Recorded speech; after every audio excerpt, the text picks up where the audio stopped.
கடந்த காலத்தில் மோசமான பொருளாதார நெருக்கடியிலிருந்து பொருளாதாரம் மீண்டு வந்தாலும் இதுபோன்ற ஒரு நிலைமை மீண்டும் நிகழும் அபாயம் இருப்பதாக ஒரு சுயாதீன ஆய்வுக்குழு ஒன்று எச்சரித்துள்ளது.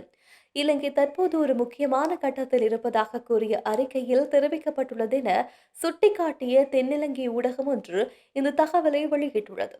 அதற்கமைய தற்போது அடையப்பட்டு வரும் பேரியல் பொருளாதார நிலைப்படுத்தலை பராமரிக்க வேண்டும் என்றும் மாகாண திறனில் சிறப்பு கவனம் செலுத்த தொடர்ச்சியான பொருளாதார வளர்ச்சி கொள்கைகளை செயல்படுத்த வேண்டும் என்றும் பரிந்துரைக்கப்பட்டுள்ளது.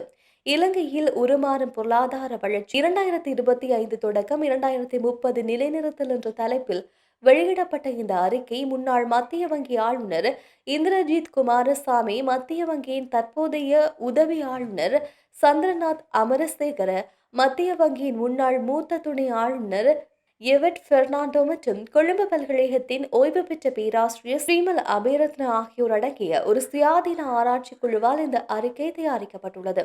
கடந்த 2024ஆம் ஆண்டில் மதிப்பிடப்பட்ட வறுமை விகிதம் மக்கள் தொகையில் கால் பங்காக இருக்கும் என்றும் எதிர்பார்க்கப்படுகின்றது.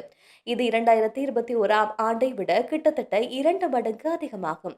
பொருளாதார நெருக்கடியின் போது வறுமை குறைப்பில் ஏற்பட்ட ஆதாயங்கள் தலைகீழாக மாற்றப்பட்டன.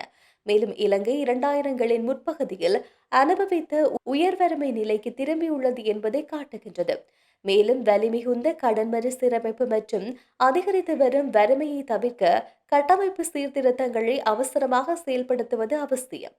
ஏற்கனவே வர்த்தக போரின் அபாயங்களுடன் இரண்ட உலகளாவிய பொருளாதாரம் கண்ணோட்டத்துடன் போராடி வரும் இலங்கையின் கடனால் பாதிக்கப்பட்ட பொருளாதாரத்தில் இது குறிப்பிடத்தக்க தாக்கத்தை ஏற்படுத்தக்கூடும். சிறந்த சூழ்நிலையில் பொருளாதார வளர்ச்சி சுமார் 3% இருக்கும் என்றும் IMF எதிர்பார்க்கின்றது என்றும், சீர்திருத்தங்கள் இல்லாமல் அது அதற்கு கீழே குறையக்கூடும் என்றும், ஏற்கனவே உயர்ந்த வறுமை நிலைமைகள் மேலும் உயரக்கூடும் என்றும் அறிக்கையில் எச்சரிக்கப்பட்டுள்ளது. மேலும் IMF திட்டங்களை தொடர்வதற்கும் 2023இல் தொடங்கிய கடன் மறுசீரமைப்பு பேச்சுவார்த்தைகளை முடிப்பதற்கும் தற்போதைய அரசாங்கம் பாராட்டுக்குரியது. ஏனெனில் இது மிகவும் தேவையான கொள்கை நிலைத்தன்மைக்கு அடிப்படையாக வழங்குகின்றது என்றும் அறிக்கையில் சுட்டிக்காட்டப்பட்டுள்ளது.